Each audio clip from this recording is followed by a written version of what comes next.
when we studied Jupiter, the two very popularly repeated keywords. Anybody come up with the two keywords for Jupiter that you've studied for the last 20 years? The two that I learned first were expansion and integration. You know, I mean, lots of other keywords arise, but those two are very often used. And it didn't really strike me at the beginning what it actually meant. I couldn't quite understand it.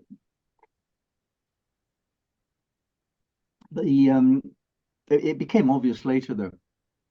And I think I studied Robert Hand quite a bit. He's a bit of a favorite with me. Do you know the name Robert Hand?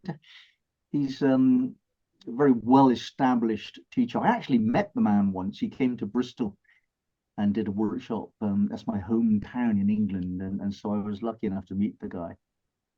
It's a great privilege to meet him. Very down to earth and simple in his approach to astrology. So expansion and integration. Let's just look at the origin of the Jupiter experience. We come into beingness from nothing into something as conception occurs. And our first experience of growth is pre-birth, isn't it? We're actually better likened to being an organ of the mother rather than an individual entity at the beginning. And so you have this expansion from potential for life into something which has life but not independence, and then eventually is birthed and starts breathing by itself. And this whole idea of taking the first breath is very important in astrology, because if you want to know the exact moment when the horoscope should be built, for what exact moment is it, I would say it's that very first in-breath. That's the point at which an entity which was once dependent becomes independent. And that's the first breath. Now, this is important in other contexts as well. For example, a nation's horoscope. Sometimes we get to look at the horoscope of a country. And when you're trying to work out when a country was born, you have to deal with political realities. Like, at what particular moment would a signature be lawful on a document to make that country real? And this is tricky because I'm living in Ireland and I'm trying to look at the horoscope for Ireland, and there's a lot of confusion about what Ireland is and when it became Ireland and so on. And I still don't really know. I was reassuringly told by an astrologer some years ago, 10 years ago, that, oh, Ireland is a Taurus country. And I never even checked it because it's just so obviously so. But now I've started to check it. I don't know where he got his information from. It's feasible that it could be. But the point I'm making is that you need to be clear about these things if you were to become an astrologer, exactly what it is you're saying. So we're talking about the first breath.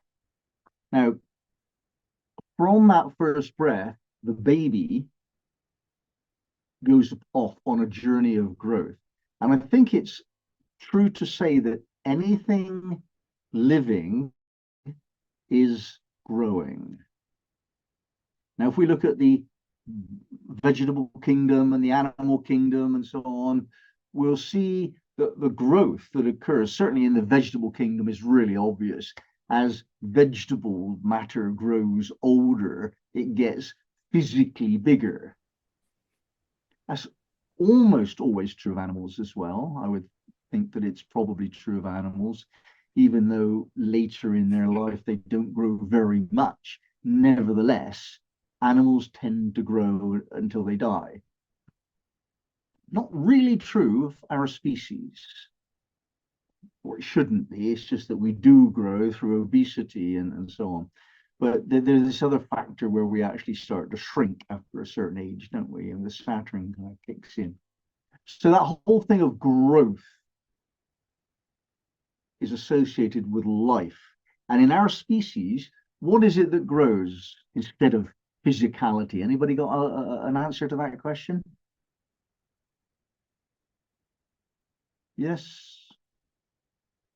Diana's pointing to her head. Our heads get bigger, don't they? That's not what you meant. We grow in consciousness, don't we? We grow in wisdom.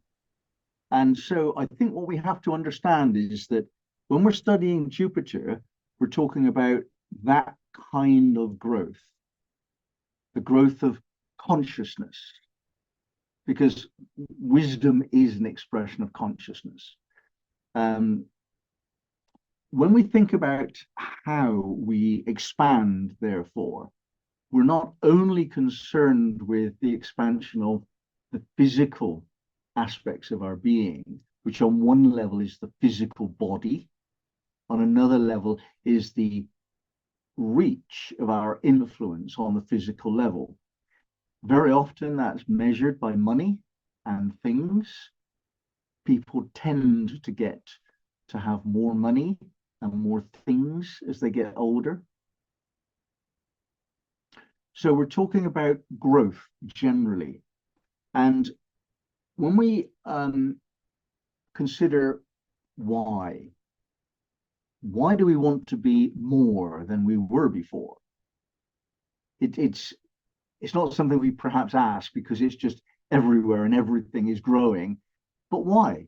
What's the urge towards growth? What's it all about? And what Robert Hand puts forward is the idea that separation from the mother is a very big deal for the baby.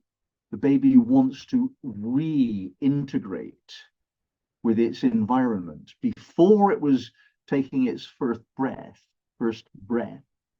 the baby was a part of the mother. And in fact, if you look at any spiritual teachings, we're encouraged to think of ourselves not as separate from each other or separate from the source, but a part of all and everything, a part of the source.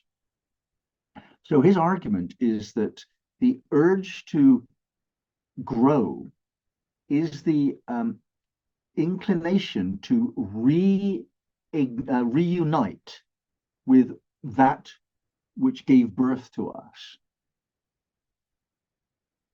So he actually ties it in a little bit with the moon, which I'm not sure about, but I'll just mention that. Now, that inclination we have to reunite with the source is first experienced by our feeling after birth of wanting to reunite with the mother. I mean, even up to the point where we try and eat her, really. You know, the operation of the baby taking milk from the mother goes a little bit beyond gently sipping nourishment, doesn't it? There's a possessive quality to it. You know, we want to have the universe be part of ourselves and have ourselves to be part of the universe. And if that universe is mother for a while, that's understandable. But eventually, when you get to be an adult, you'll realize that the principle that we're trying to reunite with is all and everything, the source, which is an interesting argument in favor of allocating the feminine gender to God, isn't it? If that has any meaning for anyone. Now, this is a very profound primary wisdom within Sufism, for example. And Sufis call this urge by a particular name, and it's called ishq, actually. And it's said in a certain way, like ishq. You know, it's not ishq, it's ishq. It's like yearning to be reunited with the source. And it's described as the nostalgia that we feel, the pain of separation from God, which gives rise to our inclination to do everything possible to reunite with the source. Now, if we go along with that idea of Robert Hand, that Jupiter's fundamental energy is to drive us towards that reunification with the Godhead, then I think we can explain pretty much all of the keywords associated with Jupiter. The associations with Jupiter are very strong with things like understanding the meaning of life, philosophy, study. Whether you're studying philosophy or anything, if you're studying, you're trying to understand more than you did before. So that whole thing of Jupiter being to do with study is incorporated with this idea. Also, of course, travel, because you're trying to know everything that you can know by going to visit and meeting people and going through the culture shock experience so that you change your consciousness. It's also to do with this kind of activity that we're doing now in interpersonal groups, because we expand our interaction with more people, and those people, all of them, draw from us a version of ourselves which we have not enacted before. So even if you've met a person many times, if it's in the context of a group, it's actually a different experience. Very rarely do we ever have two groups which are the same as one another in terms of membership, even if it's supposed to be the same people every week. Usually it's not, almost never it's not. And it's always the case that the people who come to a group are different to how they were last week. So everything that we do to study and to travel and to experience groups and to get involved in religious processes and so on and so forth, all of these activities call upon us to bring forward another facet of ourselves. Now, that attitude to life, if every day is seen as an opportunity to bring forward another facet of yourself, unique. This is the first time you've ever had that experience, exactly. And if you look upon today as something that you've never been able to enjoy before because it's not existed, and you explore today as if it's going to deliver a culture shock, the same way you would if you went to a foreign city and visited their proud achievements, you'd expand your awareness of consciousness, of things, of people, and most importantly of self, or perhaps second most importantly of self, but equally importantly maybe is your knowledge of all and everything, your knowledge of God. So our Jupiter impulse is to unite with whatever we can imagine as our horizons of potential. If you look at an horizon, I'm sure all of us have seen an horizon at the beach where we can see a straight line in the distance. How long would it take you to get to that line in the distance? You know, it's only about 11 miles away, 16 kilometers away. You know, you should be able to get there soon. But we never do we? We can never get to that horizon. That's Jupiter. Jupiter creates this vision as expanded as we can possibly imagine. And you can even climb up a mountain and have a horizon 100 miles away. You still can't reach it. Now, that's the mystery of Jupiter. You can't ever get enough.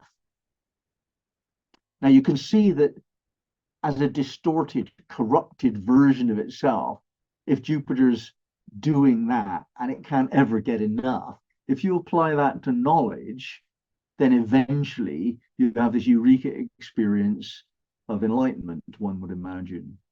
It's certainly going to get to be realized, possibly even in this lifetime. If you do that to the nth degree, we can actually awaken.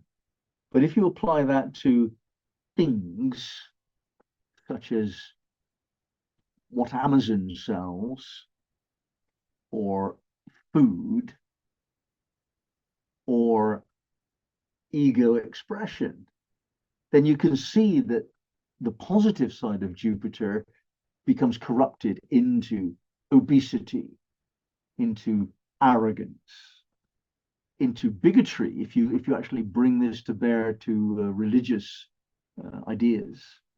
So you can see that that part of Jupiter, which moves us ever onwards and onwards and onwards towards eventual enlightenment, the price we pay for having that energy is to be at risk of overindulgence in that which is simply pleasure-based growth rather than the road to joy.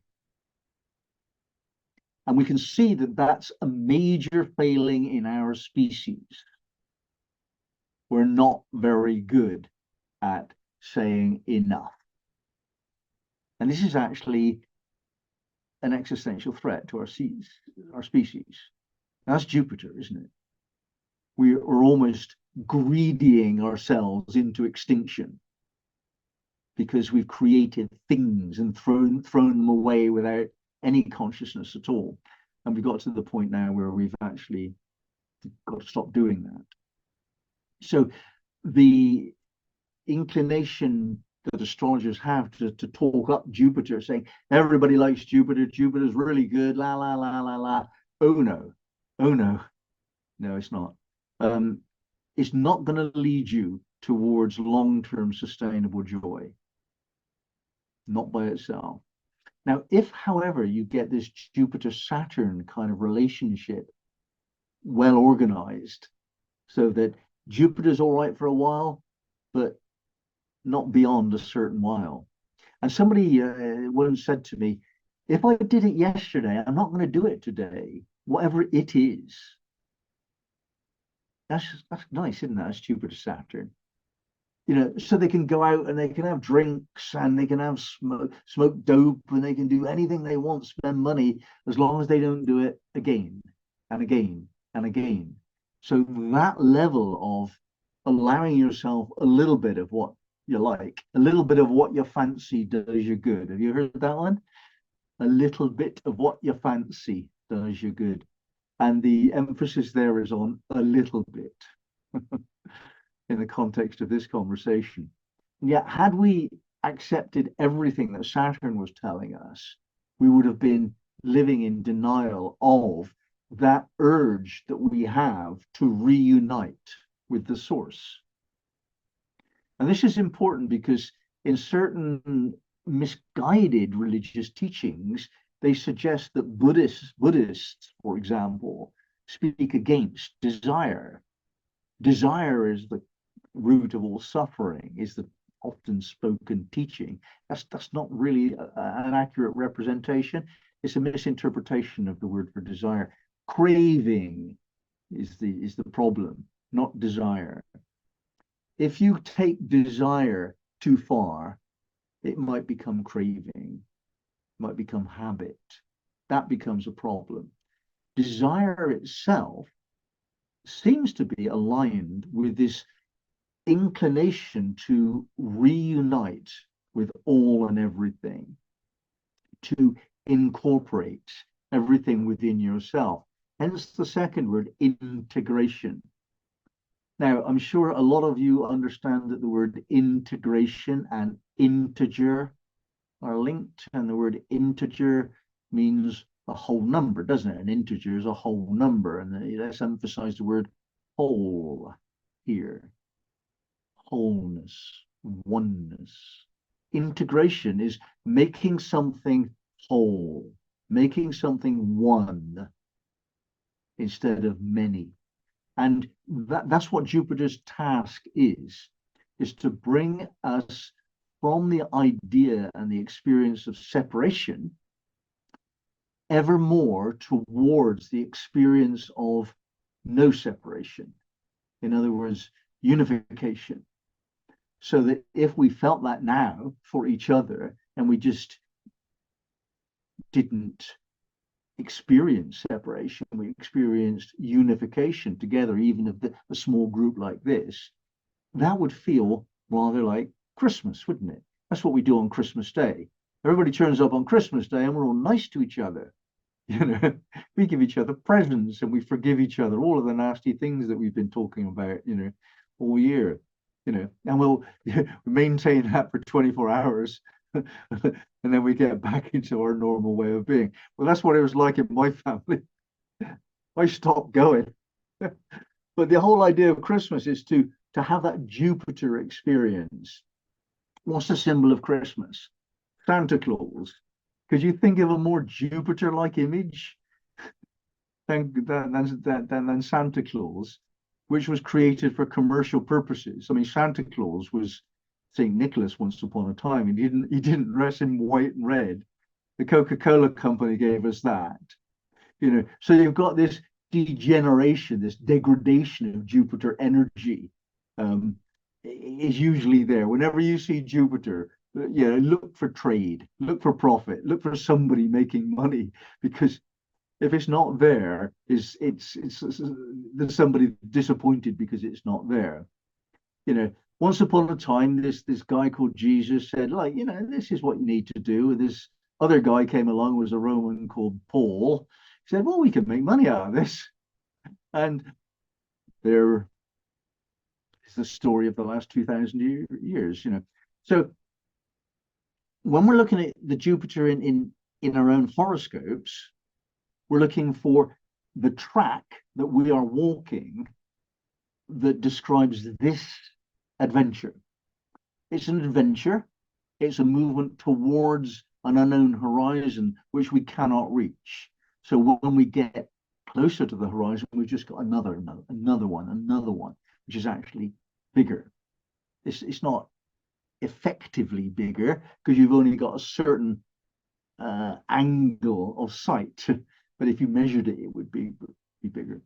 So Jupiter's our inclination in that direction, which inclines us towards study and travel and spiritual experiences and opening up and growing and assimilating all of our experiences into our newly developed self. I'm sure all of us have been on a journey away from home at some important point in our lives. And we just finished that part of our lives. Let's say when you're 18, you go away after school is finished, you go away before you start university, or after university, you have a little time out before you start a career or whatever. You finish a relationship and you take a few weeks off to just claim your identity back, and we've gone away on a trip. And if that trip is like a Jupiter type experience, you're going to go through such a change in attitude again and again and again and again and again and again. You don't know you're going through it because it's bit by bit by bit. And then you come home and you'll talk to the people who have not been through that experience. It's actually quite difficult to form rapport. And sometimes you won't ever do that. You won't go back there because you've had a growthful experience, but your old environment, it's just, it's gone. It's not there anymore. You've moved away. So the track that you individually have walked on away from the same old, stagnant, very comfortable, but rather boring friends and families and rhythm of life and TV shows that you like to watch, that can you hear my voice? It is boring. Jupiter doesn't like that. Jupiter says, come on, let's have an adventure. And you go out of the door thinking, oh, I'll come back next week or next month or something. You're kidding yourself. You don't come back. So that track that you've used to walk away from that which is not enough for you That track is what we're studying today. Now, when I studied my Sabian symbol, and I looked again at it this morning, and I've had trouble understanding this one. This is the most difficult Sabian symbol for me to really get right. But I had a sort of a deeper insight when I studied it again today. And I think I get it now. I get what I'm doing in a different way to what I understood before. And it is the track of my development, and I've understood it better through my Sabian symbol. And that's what I want you to do now in the breakout rooms. I want you to talk about these things. First of all, your token. I hope everybody's brought a little token. You start the breakout rooms by talking about your token and saying why it represents Jupiter to you, particularly if you can, why it's your Jupiter in that Sabian symbol degree. And I want you to discuss things like philosophy and religion and those kind of development of mind type events, and how you got to those new ways of seeing things. So your study of religion and philosophy and spiritual practice, and whether such trips that you've done traveling, I want you to distinguish between a holiday where you go and have fun in the sun with somebody that you know very well on the one hand, and traveling where you go through an expansion of consciousness. I want you to distinguish between those two things. And I want you to study, to talk about what study groups you've been through as well. So all in all, your tokens, your philosophies, your travel experiences, and your groups, that's where we'll start. Tell me how, or tell your friends how, this represents the Sabian symbol of your Jupiter. That's the task today.